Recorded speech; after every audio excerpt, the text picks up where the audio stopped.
Muy buenas noches. Quiero darle la bienvenida a las personas que en este momento están ingresando a esta transmisión. Nos interesa mucho saber eh, cuál es el comportamiento de la enfermedad COVID,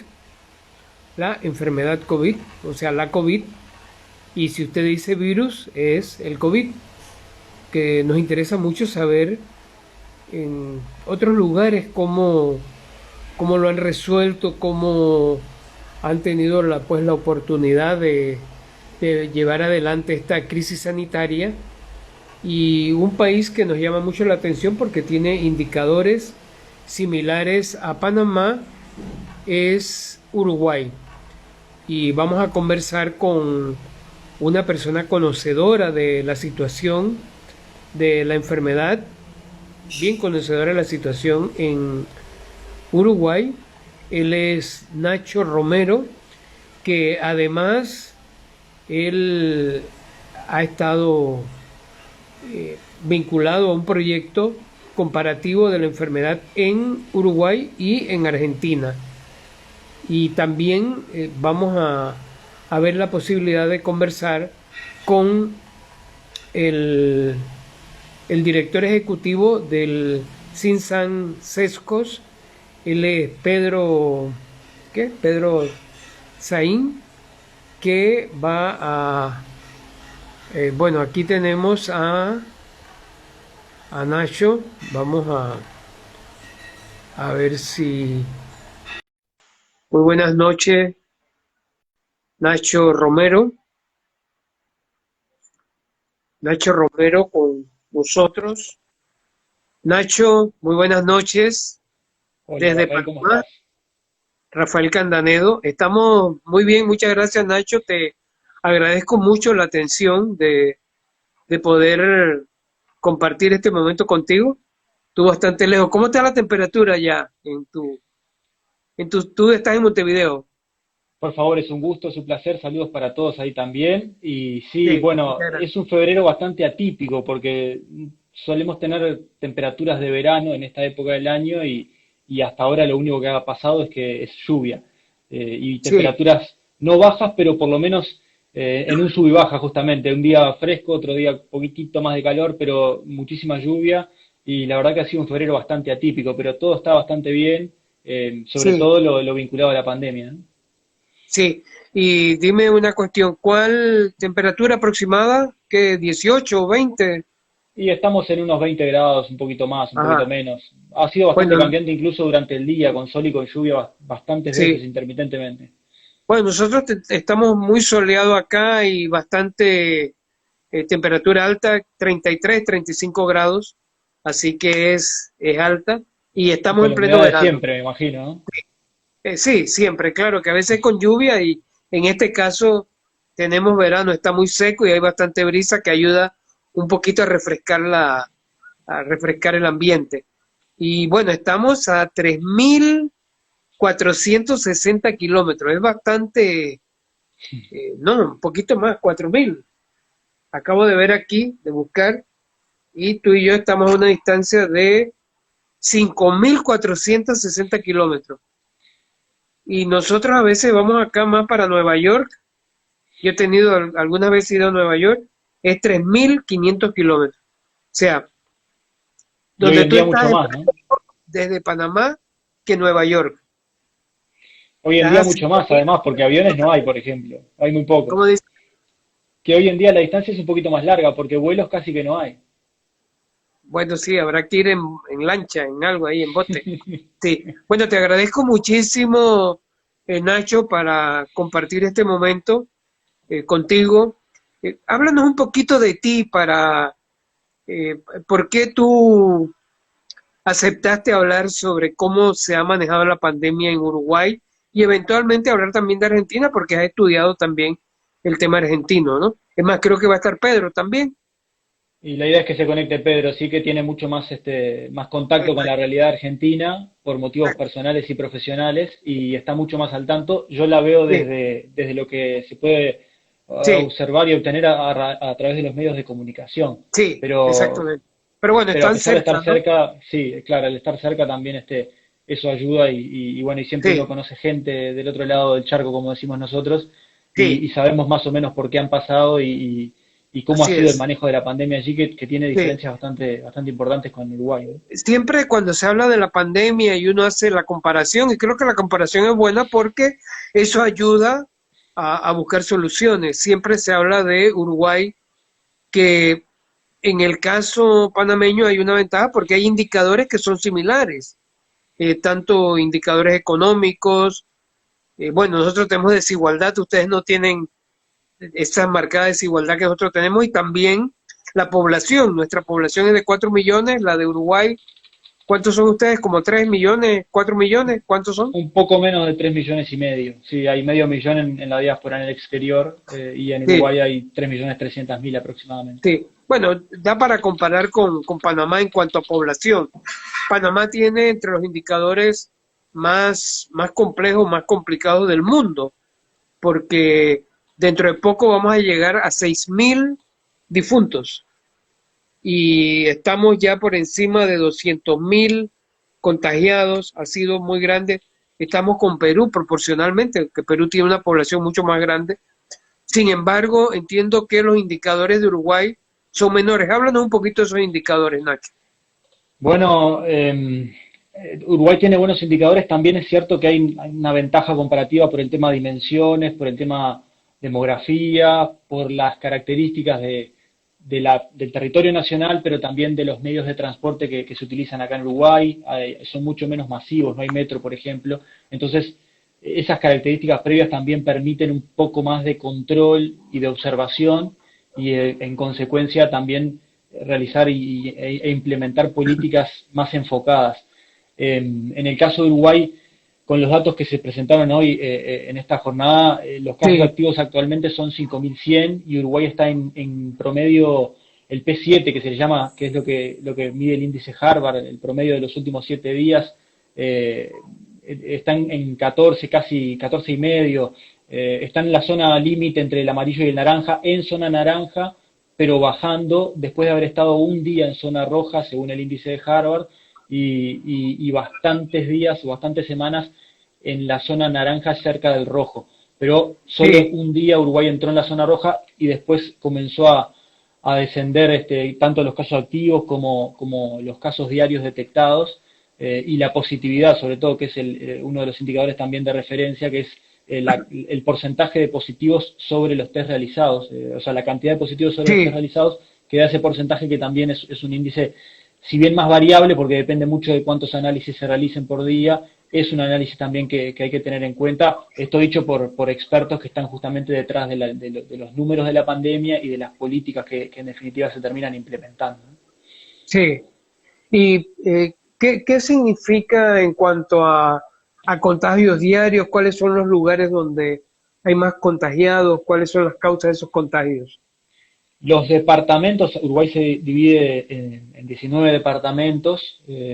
Los departamentos que tuvieron más tiempo, mayor cantidad de casos, estuvieron incluso varias semanas consecutivas en zona roja según el índice de Harvard y tuvieron las complicaciones mayores que en algunos casos requirieron políticas bastante específicas son la capital, Montevideo, que es el Sí, departamento en extensión territorial más pequeño, pero el que tiene mayor cantidad de habitantes, la mitad de la población vive acá en Montevideo, y después los departamentos que son frontera con Brasil, que es donde hay frontera seca, y por ejemplo en las ciudades binacionales son las que tienen mayor dificultad para el control porque además tienen una vida que justamente como toda ciudad binacional, a excepción creo que de las de Estados Unidos, que hay una frontera más marcada, sí, la frontera ahí o sea, si bien el límite es claro, no deja de ser una calle que no tiene limitación geográfica ni física ninguna y por lo tanto la vida binacional está bastante desarrollada. Y ahí en esas ciudades los números se parecían más a los datos que mostraba Brasil de la pandemia que a los que mostraba Uruguay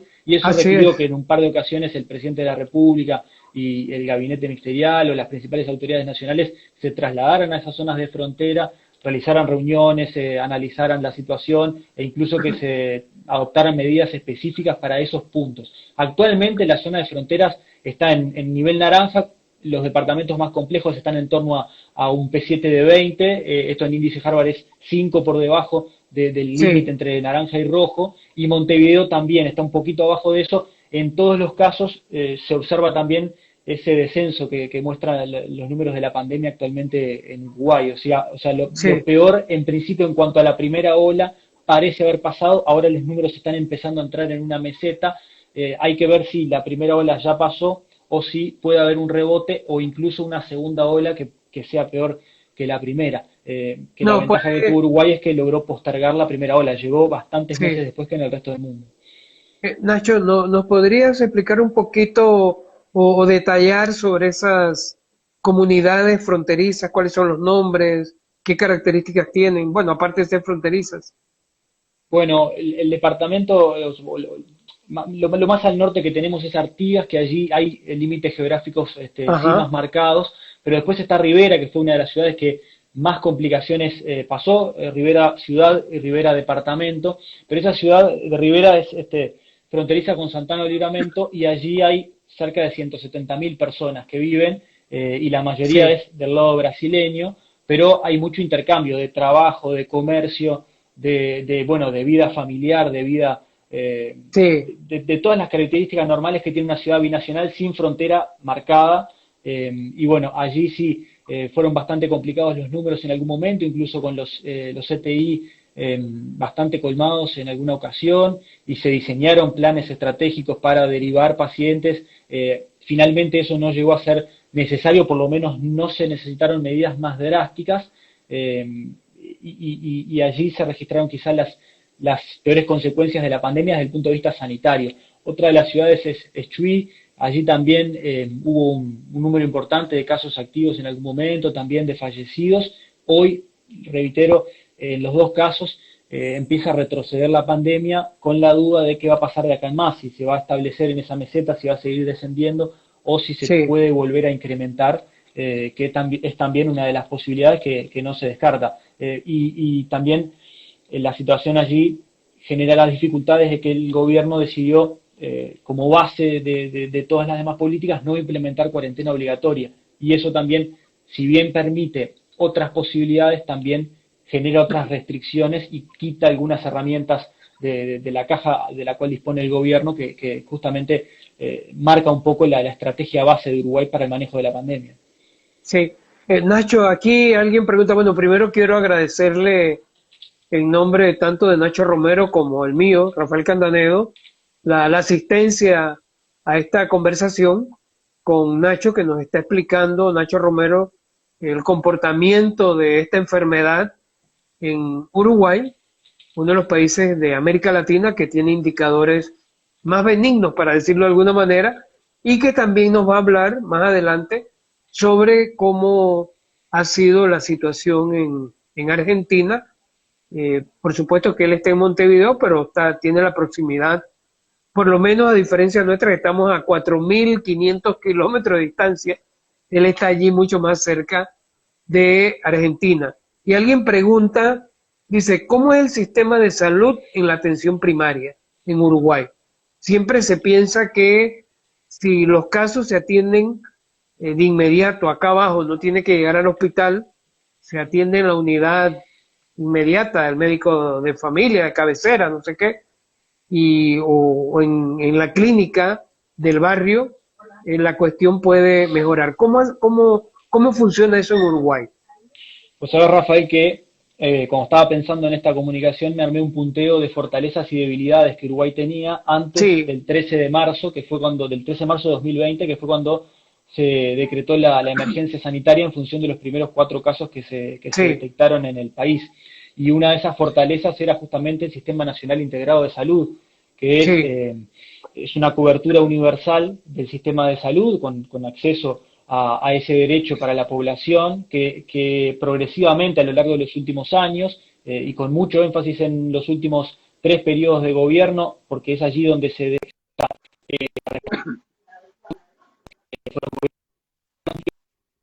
izquierda que tiene Uruguay, este Sistema Nacional Integrado de Salud ha sido una fortaleza para el manejo de la pandemia porque ha permitido una rápida atención en la mayoría de los casos, pero a su vez que el esfuerzo y la inversión que tuvo que realizar este gobierno para mejorar la capacidad de fuego en el combate a la pandemia tuviera un margen menor a la que, por ejemplo, pudieron haber enfrentado otros países. Es decir, en este gobierno hubo un incremento importante de camas de CTI, de facilidades para la atención médica, pero la base de la cual se partía era bastante mejor en términos comparativos que con otros países de la región, y eso fue producto de la continuidad y el desarrollo del Sistema Nacional Integrado de Salud a lo largo de los últimos 10, 13 años aproximadamente.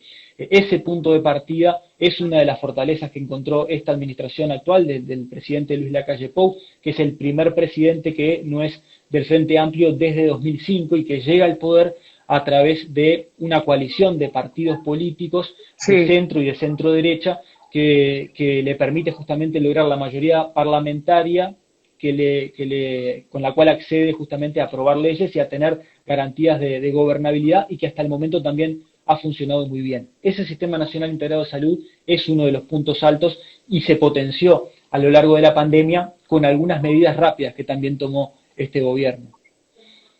Sí, y ¿qué otra fortaleza tú consideras aparte de estas que acaba de decir? Bueno, en términos estructurales, exceptuando ese sistema de salud, el punto de partida de este gobierno, si bien no es el mejor guarismo de los últimos 15 años, sí son muy buenos datos históricos comparativos en cuanto a pobreza e indigencia. Son porcentajes muy bajos con los que arranca este gobierno, y eso implica que una menor cantidad de población tenga que sufrir las consecuencias económicas que generó la pandemia. Y esto también le permite al gobierno que las medidas que tome en función de lo económico requieran menor financiamiento. Después lo vamos a desarrollar, es uno de los puntos de crítica que le realiza la oposición, la coalición de izquierdas llamada Frente Amplio, al actual gobierno, que el gasto social, la inversión social para solventar las consecuencias económicas de la pandemia no fue el que debió haber sido, incluso porque otra de las fortalezas que tenía Uruguay al iniciar este gobierno era la capacidad de financiamiento, ya sea por acceso a mercado o por recursos propios. Más allá de que paradójicamente el déficit fiscal con el que toma el poder Luis Lacalle Pou era alto, históricamente más alto de los últimos 30 años, que es de 4,7%. Y esto le genera ciertas restricciones a esta administración de gobierno, sobre todo porque llegó a ganar la elección presidencial con el argumento de que uno de los objetivos, obviamente todo esto antes de que llegara la pandemia en Uruguay, era bajar ese déficit fiscal generando políticas de ahorro, de austeridad y de mayor eficiencia del funcionamiento de las oficinas públicas, de las empresas estatales. Esos objetivos entraron en contradicción con la realidad que impuso la pandemia y con las medidas de emergencia que se tuvieron que tomar. Pero al mismo tiempo el acceso al financiamiento para Uruguay era relativamente fácil, y eso era una fortaleza. En caso de que sea necesario, Uruguay tiene herramientas para acceder a liquidez o a capitales que pueda transferir a los bolsones más complicados económicamente de la población. Y eso también ha sido motivo de cuestionamiento político y de polémica en Uruguay, pero en definitiva, si de necesitarse, la plata está. Uruguay tiene cómo acceder a plata en caso de precisarlo, más allá de los objetivos planteados por el gobierno. O sea, hay buenos niveles de grado de inversión. Bueno, el grado inversor es una de las grandes ventajas que tiene actualmente Uruguay, que lo ha mantenido y se ha ratificado en los últimos meses por varias calificadoras, a pesar de las complejidades que generó la pandemia. Un aumento del déficit que, si bien fue en el primer año de gobierno termina siendo menor al proyectado por el Poder Ejecutivo comandado por Luis Lacalle Pou, es un aumento del déficit que hoy está en 6%. Entonces, ese déficit genera complicaciones y genera restricciones, pero aún así Uruguay mantiene el grado inversor, y la perspectiva que le dan las calificadoras está entre estable o levemente a la baja, pero el contexto, a pesar de la pandemia, es bueno, y el punto de partida para generar la reactivación económica en caso de que la vacunación se concrete en los próximos meses y que se pueda el gobierno concentrar en la gestión económica, el punto de partida para ese siguiente paso es bastante bueno y es mucho mejor que el de cualquier país de la región, porque el esfuerzo que tuvo que realizar este gobierno fue menor, a raíz de las fortalezas que te mencionaba antes. De hecho, Sí, la inversión social del gobierno se estima en un 0,7% del PBI para atender las consecuencias de la pandemia.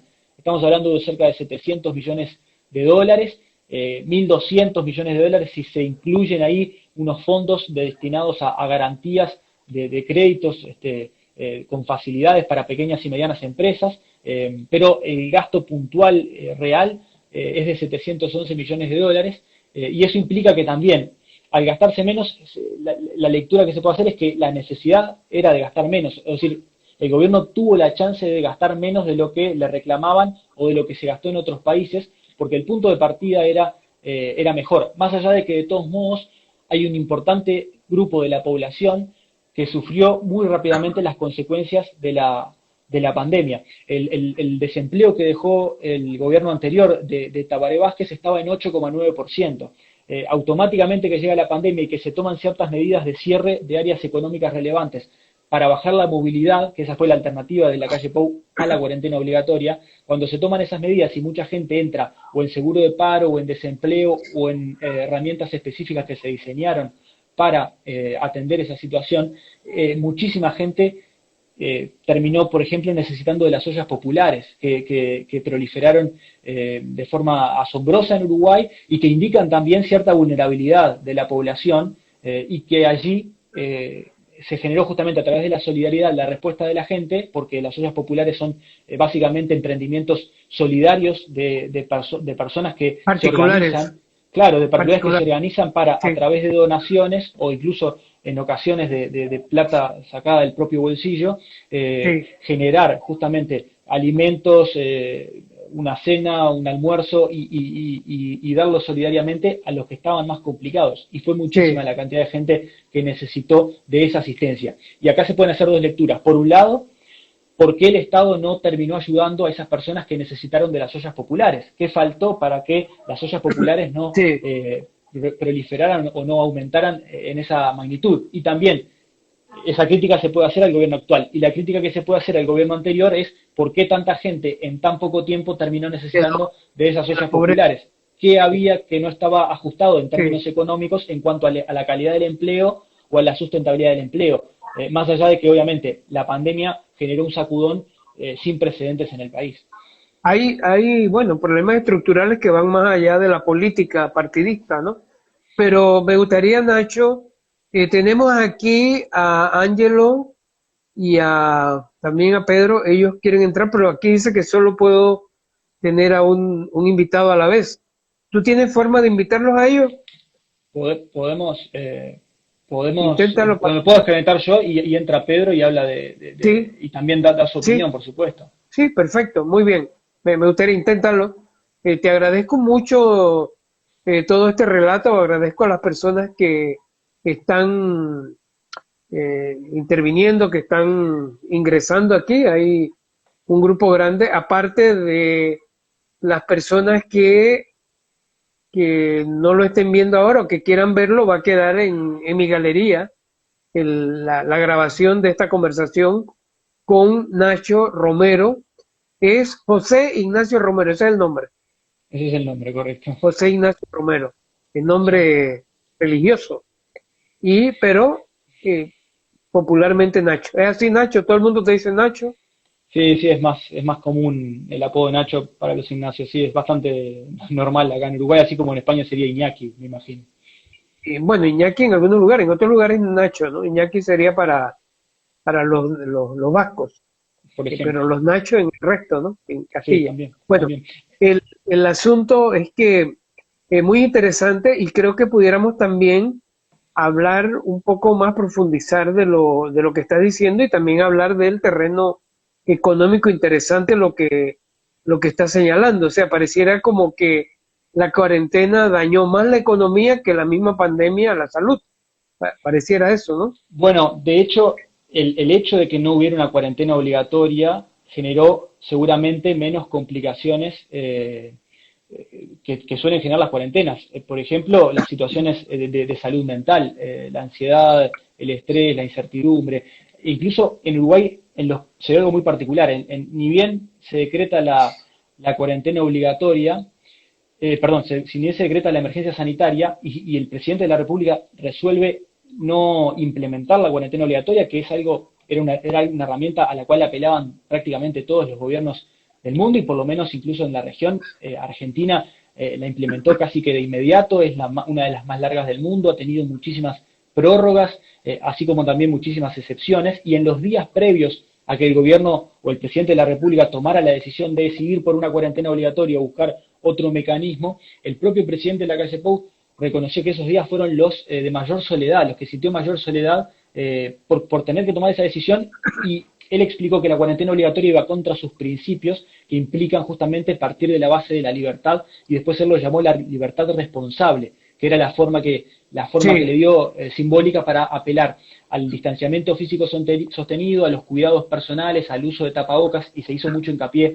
en eso. Pero hay que tomar un factor muy, muy importante. La emergencia sanitaria se decreta 13 días después de iniciado el gobierno. Es decir, que además sí, de la inexperiencia que podía tener un partido político que además no estaba en el poder desde los 90, decía 30 años, además de las condiciones en las que llegaba, porque el hecho de que fuera una coalición con muchos partidos sí, también le aumentaba la incertidumbre de muy cuánto bien, tiempo podía sostener la coalición, cómo podía sí, funcionar con partidos que incluso tenían diferencias sí, bastante sensibles en muchos temas. Finalmente, el presidente de la República, a pesar de que hay gente del propio gobierno y toda la oposición o gran parte de la oposición le reclamaban implementar una cuarentena obligatoria o sugerían que esa era la forma, el presidente decide ir por la libertad responsable, como la denominó, y después la realidad le termina dando la razón desde el punto de vista de que las consecuencias o los daños de salud mental fueron menores seguramente, y además de que también al no cerrar la economía o al cerrarla por áreas específicas e ir abriéndola en un periodo relativamente breve, eso también genera menor daño económico, con la excepción del grupo de población que te mencionaba, que realmente está pasando muy mal todavía hoy esta situación de la pandemia. Pero esa estrategia es la base de todo lo que viene después, y esa decisión seguramente, si se mantienen los números bajos de contagios y de casos activos y de fallecimientos, más allá de que obviamente todos son lamentables, pero que sean relativamente bajos en este contexto mundial, es un punto a favor. Si esto se mantiene así, en el tiempo el gobierno va a poder utilizar esa estrategia que implementó como un factor a favor para salir a mostrarse al mundo y marcar una especie de liderazgo que le permita obtener otros beneficios, como por ejemplo captar inversiones y otro tipo de emprendimientos que puedan ayudar a reactivar más rápido la economía. La otra pata básica que tiene la estrategia de Uruguay, además de esa decisión de no ir por la cuarentena obligatoria, es la creación del GACH. El GACH es Grupo Asesor Científico Honorario. Es un grupo de científicos que empezó siendo muy reducido, pero que se amplió y que actualmente cuenta con 55 expertos de distintas áreas y que tiene, ¿qué harías, qué harías, por ejemplo? tiene dos áreas esenciales. Una es datos, desarrollo, análisis de datos y modelos, y el otra es la atención en salud, prevención y asistencia. Son científicos del área de la salud por un lado, del área matemática por el otro, pero que ahora incorporaron también el área de las ciencias Económica. humanas, del lado de las ciencias Ajá, humanas, incorporando sí, también y respondiendo a esa crítica de que la atención a los sectores de la sociedad más afectados no había sido suficiente. Entonces, lo ok, que hacen estos científicos, estos expertos, es, primero que nada, analizar la evolución de la pandemia en Uruguay, permanentemente estar consumiendo información del exterior, informes sobre la evolución de la pandemia en otros países, la estrategia implementada por otros países, medidas que permitieran, por ejemplo, bajar el número de contagios, bajar la movilidad social, mejorar o aumentar las medidas de prevención. Y tiene un doble efecto esta decisión de crear el GACH que tomó el presidente de la República. Por un lado, le da sustento científico a decisiones políticas que tienen que enfrentar una pandemia. Una pandemia es, por origen de salud, es un tema científico. Es decir, cómo se propaga, cómo se combate, cómo se contiene, son decisiones de carácter científico que si las tomaba un político seguramente iban a caer en una zona de riesgo justamente porque carecían de ese valor del análisis de los números desde el punto de vista científico. Pero además, políticamente él se termina blindando porque es mucho más difícil cuestionar a científicos que analizan toda la información que hay disponible, la ponen en función de la realidad del país y a raíz de eso sugieren soluciones, y después el poder político adopta esas soluciones, las adecúa a la realidad y a las posibilidades que tiene, por ejemplo, en función de lo económico o incluso en función de lo social, y de esa forma se blinda de las críticas que podía recibir desde la oposición o incluso del propio gobierno. Es decir, el gobierno está tomando decisiones que son avaladas en la gran mayoría de los casos por científicos. Y esa Decisiones tiene para atender la crisis sanitaria. todo tipo de decisiones, incluso, Y la por ejemplo, económica, ahora también, porque, por ejemplo, ahora estamos en un cierre parcial de fronteras. Antes de Navidad y de fin de año, cuando estaba el peor momento de la pandemia en Uruguay, que era un crecimiento exponencial, es decir, estamos en la cresta de la primera ola, y antes de Navidad y fin de año el gobierno tuvo que resolver qué hacía, si mantenía las fronteras abiertas, es una época en la cual muchos uruguayos retornan al país a pasar fiestas, pero además es el inicio del sí, verano y Uruguay recibe mucho turismo desde Argentina, desde sí, Brasil principalmente, pero también desde otras zonas del planeta. Y eso generaba un riesgo muy importante para los números de la pandemia en Uruguay, además en el peor momento de la pandemia en Uruguay. Y el gobierno sí, decidió en los últimos días de diciembre, concretamente a partir del 21, cerrar completamente las fronteras con mínimas excepciones, pero se cerró la frontera incluso para los uruguayos y para los extranjeros residentes. Y no se abrió la frontera nuevamente hasta el mediados de enero. Y eso implicó una decisión muy difícil de tomar y muy difícil de transmitir y de implementar, pero que tenía a la vez el aval científico porque era recomendación del grupo asesor científico honorario. Entonces, a pesar de que esa decisión iba contra los uruguayos que estaban en el exterior y querían de repente aprovechar las fiestas para venir a compartir ese momento tan especial con la familia, no hubo críticas a esa decisión. Además de otra también que se tomó otra medida, que fue restringir el derecho de reunión, reglamentar un artículo de la Constitución que consagra el derecho de reunión en forma pacífica y poner límites. Por ejemplo, que ese derecho se puede ejercer siempre y cuando no se generen situaciones que impliquen riesgo sanitario, como sí, aglomeraciones, como no uso de cuidados personales, tapabocas, por ejemplo, y de sí. esa manera también generó una reducción de la movilidad que repercutió en el descenso que estamos viendo ahora de los casos activos. Y en estos últimos días se empezó a abrir nuevamente la frontera y ahora, en la próxima semana, el presidente va a convocar a su Consejo de Ministros para, entre otros asuntos, analizar si se vuelve a abrir las fronteras para los extranjeros que tienen propiedades en Uruguay, que todavía no pueden ingresar. Seguramente esa medida se termine tomando la próxima semana, si es que se recomienda desde el GACH. Y ahí está el doble valor de los científicos. Por un lado, tener Sí, mayor sustento y fundamento para tomar las decisiones, pero al mismo tiempo ese blindaje político de críticas que podían generar también cierta incertidumbre y, bueno, eventualmente desestabilización. Nacho, dos preguntas. Una, ¿cuál es la evaluación hasta este momento de esa cuarentena parcial, de ese cierre de frontera parcial, es que digo, ¿no? Cierre de fronteras parcial en este momento.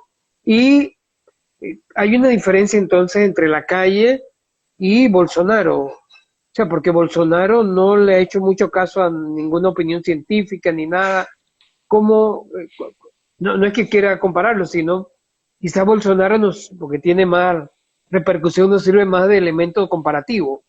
Mira, Bolsonaro, la calle, o sea, la calle, él, este GAF está sustentándose sobre él y te, Bolsonaro anda en otra cuestión, ¿no? bueno, te voy a poner un ejemplo bien gráfico, bien claro.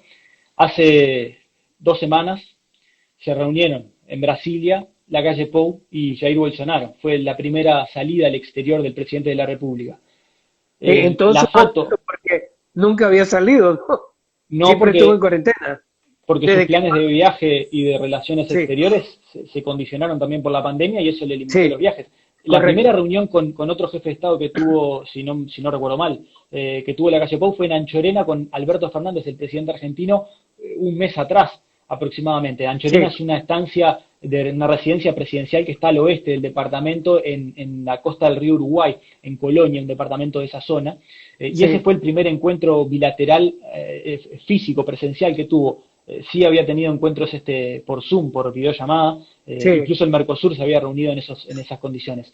Pero la primera salida al exterior es a Brasilia y se reúne con Jair Bolsonaro. La foto antes, durante y después de ese encuentro es la calle Pou y su canciller Francisco Bustillo con tapabocas y saludando con el puño, y Jair Bolsonaro y casi todos sus ministros sin tapabocas y saludando con la mano. y eso te dice gráficamente cómo cada uno Sí, encaró la pandemia. Después, las comparaciones también hay que relativizarlas por las asimetrías de tanto de Uruguay y Argentina como de Brasil y Argentina. Las diferencias geográficas, de demografía, territoriales, incluso políticas, porque la forma de gobierno sí, acá es todo. de gobierno nacional y Sí. allá es gobierno federal con autonomía de estados. Y eso también generó contradicciones, por ejemplo, entre las políticas de Jair Bolsonaro y las políticas de algunos estados que incluso llegaron a confrontarse.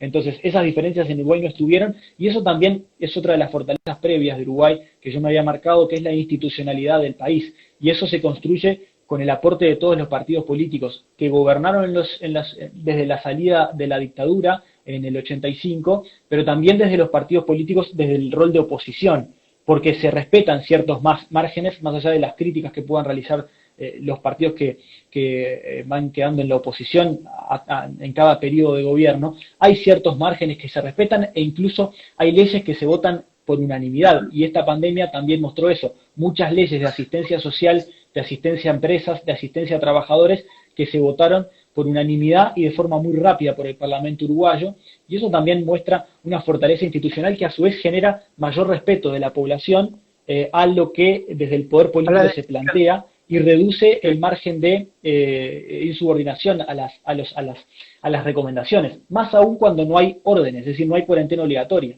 Hay recomendación de bajar la movilidad, de cuidarse, y eso se ha respetado muchísimo en Uruguay, más allá de algún periodo puntual de más fiestas clandestinas, peor comportamiento desde el punto de vista sanitario. Eso se ha logrado controlar y calmar de forma muy inteligente, no solo por el gobierno nacional, también por los gobiernos departamentales, que Sí. incluso en algunos casos son de signo contrario, signo político contrario al gobierno nacional. Y eso también es una fortaleza de Uruguay muy interesante y clave también en este manejo de la pandemia. Muy En la bueno, muy comparación bien. con Brasil y Y Uruguay se ve eso también. sí, y en lo que te preguntaba de esto del cierre parcial de fronteras, háblame un poquito de eso, cuáles han sido los resultados. Dice que el gabinete lo va a evaluar o a tomar una decisión la otra semana, Claro, pero ¿cómo actualmente, ha sido? actualmente la frontera está cerrada para los extranjeros eh, no residentes. Es decir, salvo excepciones, no se puede ingresar al país. Eh, Entre el 21 de diciembre y, si no me equivoco, el 21 de enero, estuvo la frontera cerrada incluso para uruguayos y para extranjeros residentes, a excepción de los que ya habían comprado el pasaje antes de la fecha en la que se anunció esta medida. En ese mes, o sea, previo a ese mes, Uruguay había tenido aumento exponencial de casos por primera vez desde que se registró la pandemia. Yo estoy mirando acá una gráfica del GIAD, que es otro organismo o otro grupo de científicos que también generaron este grupo de análisis de la evolución de la pandemia en Uruguay, y que también, de paso, entre paréntesis, es otra de las fortalezas de Uruguay, la transparencia con la que se han manejado las cifras. Están todas disponibles en la página de Presidencia, en la página del GIAD, en la página del GACH, y es muy fácil acceder a información del coronavirus en Uruguay, de la evolución de la pandemia, y eso es otra de las fortalezas que tiene Uruguay, no solo en este tema sanitario, también en el tema económico. Es muy difícil cuestionar las cifras que se presentan por el Estado uruguayo, porque va más allá de lo que hagan los gobiernos, y esa Qué es otra de las bueno. fortalezas. Guiándome Sí, por esas guías, por esos datos de IGIAD, que es este otro grupo científico, el aumento exponencial de casos se da entre noviembre y hasta el cambio de año aproximadamente. En ese periodo, que es el periodo previo a la implementación de estas medidas, la pandemia se estaba descontrolando en Uruguay.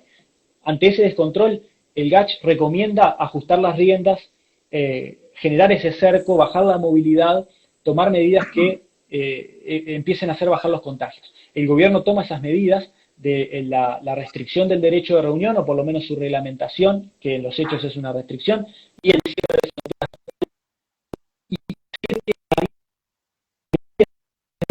descenso del número de casos actualmente, que si bien está entrando en una meseta y no se sabe qué va a pasar después, sí se ve un descenso, y se puede entender que, como la pandemia muestra números de los 15 días anteriores, por las características que tiene el virus, de 7 a 10 días es el tiempo que lleva a incubarlo, y sí, de 7 a 10 días se detecta. Entonces es de esperar que las medidas que se tomen, ya sea para flexibilizar o para restringir, empiecen a tener consecuencias una semana después, bueno, los números coinciden con las medidas que se tomaron. Y por eso el gobierno también dio un paso atrás y flexibilizó el 20 de enero el ingreso de uruguayos y de extranjeros con residencia en Uruguay.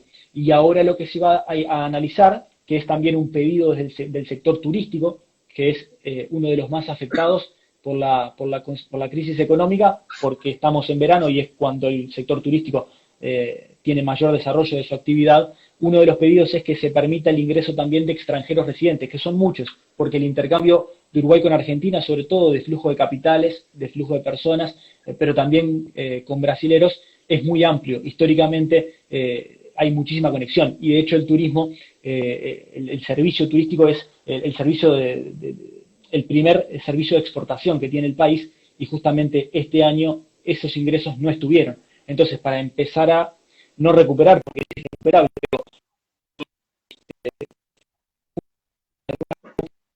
para la crisis que generó la pandemia, es que el sector turístico está pidiendo que se habilite el ingreso de extranjeros con propiedad en Uruguay. Es una de las medidas que se va a tomar o que se va a analizar de cara al Consejo de Ministros, que es la semana que viene, y la otra que se va a analizar es prorrogar, es decir, extender la vigencia de esa restricción del derecho de reunión.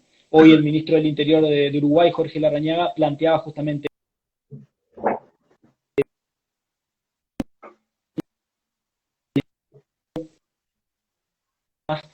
menos esa restricción al derecho de reunión para seguir teniendo controles estrictos de las aglomeraciones, por ejemplo.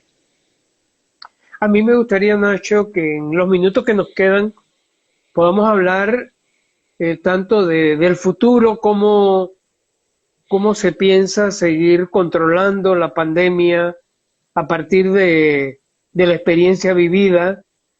También el tema de la vacuna. Hay en muchos lugares hoy hay una especie de frenesí por el tema de las vacunas. Incluso México no sé si ha visto que ha reclamado ante las propias Naciones Unidas el hecho de que hay una concentración por muy pocos países de las vacunas. Hay lugares donde la vacuna tampoco está llegando de manera expedita. En el caso panameño, hay ya varias, ¿cómo se dice?, intenciones de compra, pero no ha llegado mucha. Ahora, anoche llegaron, o esta madrugada llegaron 68,000 dosis, que es muy poco porque somos 4 millones de habitantes y antes habían llegado de Pfizer 8,000, 9,000. Hay un problema y otros países tienen, bueno, hay dificultades también en Perú, en muchos países. Bueno, Uruguay, que tiene esta realidad, ¿qué está pensando en relación a la vacuna y qué está pensando para el futuro, cómo seguir controlando esta pandemia? Y también me gustaría que unos minutos para hablar de Argentina, aunque a mí me parece que sería más interesante que en una próxima sesión poder invitar a Pedro, que él tiene más también de Argentina y podamos la otra semana hablar con él y que nos explique un poquito más el caso argentino, que yo creo que él también lo conoce bastante y él es argentino-uruguayo. De sin todas lugar a maneras, dudas. sí que nos des algunas pistas primero de cómo están viendo el futuro. Y me quedé con la duda de este grupo que dijiste, el otro grupo, ¿es un grupo independiente? No, en algunos casos hay científicos que están en los dos, En en el los GAP. dos frentes. Sí, Ok, sí. sí. Pero No, y es complementario incluso desde el punto de vista de los análisis, o sea, no hay perfecto. competencia, hay Sí, complementariedad y ajá. todo sirve de insumo. Eh, Excelente. sí, sí, sí. Sí, Desde ese punto de vista, el funcionamiento, o sea, del soporte científico ha sido ejemplar en ese sentido, sin sí, dudas, e incluso ahora, hoy en un informativo radial, hoy mismo, uno de los tres principales del GACH planteaba justamente que cuando comience la vacunación y esté en desarrollo y en etapa avanzada, el GACH se va a replantear su rol y su ritmo de funcionamiento, porque no te olvides de algo muy importante, que incluso se puede transformar en una crítica. Yo creo que ya estamos en el momento de criticar ese aspecto, es la sí, letra final de la sigla, la H de honorario. Si vos sí, tenés un grupo de científicos que está trabajando de una forma tan asombrosa, e intensa por la cantidad de horas que dedican y sobre todo por el peso que genera sus decisiones, porque si vos solventás las decisiones políticas de un gobierno en los análisis científicos, la base de las decisiones del gobierno son los análisis, es el trabajo de los Sí, científicos. Y ese sí, grupo es honorario. Hay una oportunidad sí, excelente para institucionalizar esa herramienta científica y empezar a profesionalizar las decisiones políticas, que en Uruguay sí, sí suelen, en algunos casos, oscilar en función del gobierno de turno, pero claro, también de los grupos mayoritarios dentro del gobierno de turno. Es decir, es una sí, base, una gran base para generar políticas de Estado, es profesionalizar la toma de decisiones a través del asesoramiento científico. Entonces, sí, esa crítica de que todavía siga siendo honorario, más allá de que esto puede haber sido decisión de ellos, todavía no se ha hablado mucho al respecto, sí es una buena plataforma para seguir avanzando en ese sentido, sin lugar a dudas. excelente. Muy bien, muchas gracias. Quiero Y a partir agradecer de, a perdón, Pedro, perdón, ya Pedro, el apellido es Pedro Iser, Isen. Pedro Isen, ya él confirmó que la semana que viene va a estar con nosotros ya hablando y creo que él también nos puede hablar bastante y bueno, tú nos podrías hablar, bueno, perdón, de ese estudio que ustedes están haciendo comparativo con Argentina, ¿no? Hablarnos bueno, brevemente, como dar un toque allí para lo que va a hablar también Pedro la semana que viene. Pero habla antes un está en poquito de laboratorio, está en laboratorio. cuál es el tema de la vacuna. Bueno, te iba a decir, la pata floja, la pata renga, el mayor debe del gobierno en el manejo de la pandemia actualmente es el tema vacunas. Hay dos aspectos. Hay dos aspectos. El gobierno ya anunció algunas semanas atrás que se concretó la compra de 3.750.000 dosis de vacunas. 2 millones de Pfizer y 1.750.000 de la vacuna china Sinovac. De esas vacunas, 400.000 se espera que lleguen en los primeros días de marzo, 200.000 de Pfizer y 200.000 de Sinovac. Y una vez que lleguen, se empieza Sinovac. a vacunar primero al personal de la salud, que son aproximadamente 80.000 trabajadores. Después, a los adultos y trabajadores de residenciales de ancianos, también al personal Sí, de la educación, que es otra de las ventajas que ha tenido Uruguay, que es que ha tenido un buen porcentaje o un buen nivel de clases presenciales en los dos niveles principales en los dos niveles primeros de educación, o sea, primaria y secundaria. En la Universidad de la República ha tenido clases virtuales y esto también esconde otra ventaja, que es la conectividad de Internet en el país, que será tema para otro día. Pero el tema claro. vacunas es la pata débil del gobierno porque primero no hay una fecha concreta, el gobierno no ha sido capaz de decir tal día de marzo llegan las vacunas, tal día empezamos a vacunar. Hasta ahora el máximo anuncio ha sido los primeros días de marzo, quizás los últimos días de febrero. Eso genera Sí, muchísimas críticas desde la oposición y genera mucha incertidumbre, más allá de que se ha insistido en esa fecha o en sí. ese periodo, los primeros días de marzo. Pero además las negociaciones continúan y si bien se ha dado información concreta una vez cerradas las negociaciones, no se ha hablado mucho del transcurso de esas negociaciones, con quién se negocia, qué se busca, y ahí quizás hay Sí. una, no contradicción, pero sí una diferencia en la estrategia de comunicación de los números de la pandemia, menos en lo vinculado a las vacunas. ¿Cuál es la Sí, clave? La clave primero es si se concreta esa fecha objetivo del gobierno, es decir, si las vacunas llegan en los primeros días de marzo o en los últimos días de febrero. Y la segunda clave es qué tanto tiempo demora Uruguay en lograr la inmunidad de rebaño, es aproximadamente un 60% de la población vacunada. Si eso se logra en poco tiempo, digamos un mes, 2 meses máximo, y se permite a partir de abril, mayo, reactivar la economía, retomar las clases presenciales, lograr un desarrollo más normal, entonces el gobierno ahí se anotará otro punto a favor más allá de la demora en el tema vacunas. Pero al día de hoy no se ha dado una vacuna en Uruguay, no ha llegado una vacuna a Uruguay y lo único que hay es el anuncio de que van a llegar y de que se cerraron dos contratos de compra con dos laboratorios. Va a depender de que se concrete de que se concreten esos anuncios. Si esos anuncios se Nacho, concretan, es mucho, el es gobierno mucho. va a lograr, Sí, termina, termina. El gobierno va a si lograr esos qué? anuncios si esos anuncios Sí, se concretan, el gobierno puede llegar a lograr en un corto periodo, un buen nivel de vacunación. Si esos anuncios no se Sí, concretan y por algún motivo se demora la llegada de vacunas, ahí se enciende una luz que ya deja de ser amarilla y pasa a ser naranja o roja, ¿no? sí. No, que te iba a decir que esto de las fechas exactas, las mismas farmacéuticas no te la dan. Y lo otro es que los contratos también hay muchas cláusulas que son sigilosas. No es que debe ser así, yo no creo que debe ser así, Confidencialidad. pero los propios, confidencialidad, las propias farmacéuticas se la han exigido a muchos países. Bueno, me gustaría en Ha los sido el minutos argumento del finales, gobierno.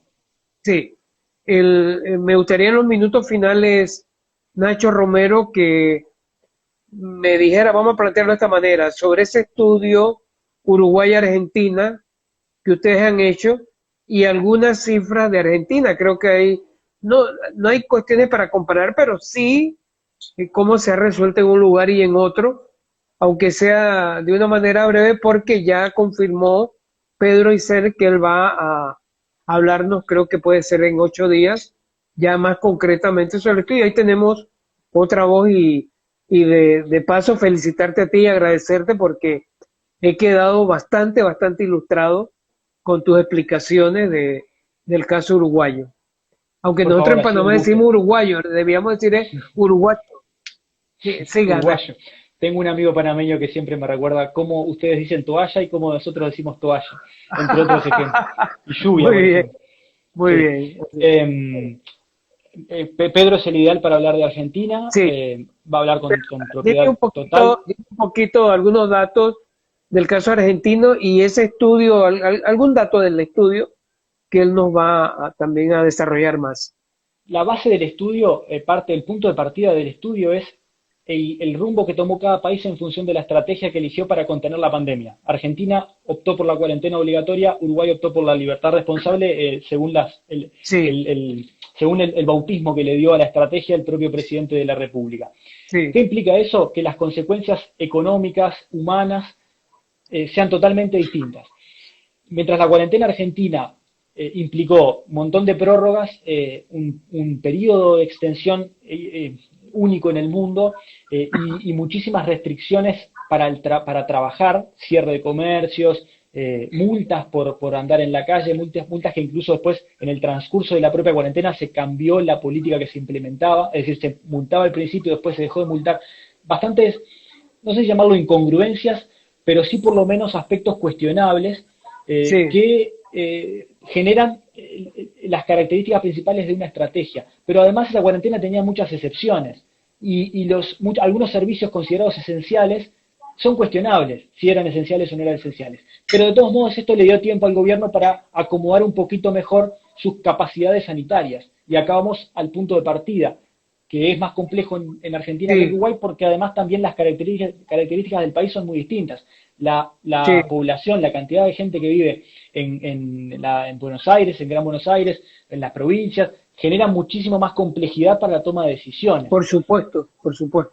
Eso es una ventaja que tiene Uruguay que no se puede obviar, pero aún así las consecuencias económicas seguramente sean de mucho más largo plazo en Argentina que en Uruguay, Sí, porque Uruguay retocó o trastocó mucho menos su matriz económica y le llevó mucho menos tiempo reactivar, por ejemplo, el sector de la construcción, que es fundamental en Uruguay, así como también el sector comercio y servicios. Y la gente en Uruguay poder seguir trabajando, poder seguir cumpliendo con su vida normal, más allá de la recomendación y la insistencia de no salir de casa si no es por un motivo esencial, eso en Uruguay le permitió a la persona, a los que no quedaron sin trabajo, obviamente, seguir desarrollando su vida personal y profesional con más normalidad, a pesar del contexto totalmente exigente y estresante que generó la pandemia. Pero en Argentina la obligación era quedarse en casa, no había alternativa, la alternativa era una multa y medidas más duras, y eso sí, sí, generó otras complicaciones desde el punto de vista de salud mental, desde el punto de vista económico, y no sí, logró a ver, quizás logró bajar el nivel de contagios, pero aún así sí. Argentina tiene un número muy importante de fallecidos, de contagios y de casos activos, y si mirás los rankings internacionales que miden y ponderan cómo se manejó la pandemia en función de las variables sanitarias, Argentina no está en los mejores lugares. Sí, y bueno, muy parecido al caso panameño, porque tuvimos una cuarentena total muy larga, incluso tuvimos una segunda, más breve, ya este año, y, y los índices económicos es que hemos perdido aproximadamente el 20% del Producto Interno Bruto, que es una cosa fatal. Es un Nunca disparate. ocurrió algo de ese tipo, 20%, y bueno, estamos casi perdiendo el grado de inversión. No Ujú. solo por eso, sino por otras razones, ¿no? Entonces, en el caso panameño, con población pequeña, nos ocurrió algo parecido. Y quizás un breve comentario sobre, nosotros no hemos tenido un buen equipo técnico, que decía científico, pues. No lo hemos tenido. Ujú. Incluso al inicio hubo algo, hace 8 meses por allá. Sin embargo, después se cambió uno que es científico, pero más político. Entonces, eso ha sido fatal. ¿Cómo se toman las decisiones económicas en Uruguay Bueno, hoy? en cuanto a qué, puntualmente. Con asesoría. Es el gabinete, pero los asesores del GAB, ¿sí? No, las decisiones económicas dependen de la evaluación que realiza el presidente de la República, Ok, la ministra de Economía y Finanzas, Azucena Arbeleche, que es la primera ministra mujer de la historia del país además, sí, y ahí sí el gobierno ha mantenido su intención, si bien ha modificado la forma de ejecutarla por las restricciones que generó la pandemia, sí ha mantenido su intención de mejorar la eficiencia del Estado, pero al mismo tiempo generar ahorros cortando gastos que se entiendan no esenciales, y esto también le ha generado críticas desde la oposición, que reclama más políticas de apoyo a los sectores sociales más complicados sí, y dice que no es momento de ahorrar en un momento donde, por ejemplo, muchos de los países del mundo aumentaron su gasto social sí. dedicado a enfrentar las consecuencias del coronavirus. Entonces ahí también hay otro punto de polémica, y yo creo que de vuelta fueron meses muy complicados, hay mucha gente que está muy complicada, más allá de que la situación económica de aquí en adelante pueda solucionarse con una reactivación rápida. Las consecuencias que generó la pandemia en esa población van a ser difíciles de manejar y va a requerir también Sí, mucha atención del gobierno con planes específicos. Una vez que el tema sanitario pase a segundo plano, el gobierno va a tener que ponerle mucha atención a ese tema, y sobre todo dedicarle mucho dinero, recursos. pero sí, muchos recursos, pero no desde el punto de vista del momento, sino también en el largo plazo. Generar soluciones de, por ejemplo, empleo sustentable, Sí, y reactivación desde ese punto de vista también, porque sí, el desempleo, si bien es bajo en términos históricos, era alto antes de comenzar la pandemia, aumentó muchísimo con la pandemia y sí, ahora está volviendo a los términos prepandémicos. Entonces, sí, no deja de seguir siendo alto. Hay mucha gente que está pasando muy mal en Uruguay. sí. Bueno, Nacho, te agradezco muchísimo. Ojalá podamos más adelante repetir esta conversación con nuevos datos. Estoy muy contento por tu participación y te agradezco mucho. Tienes un amigo acá en Panamá, otro amigo panameño. Así Muchas que muy gracias buenas igualmente, noches. Rafael. Muchas gracias por toda tu información. Muy útil para mí y para la gente que nos escuchó. Queda grabada aquí, para los que quieran, queda en mi galería, la galería de mi cuenta de Instagram. Buenas noches, felicidades. Ha sido un gusto, Rafael. Muchas gracias. Un abrazo grande y gracias por la invitación. Sí.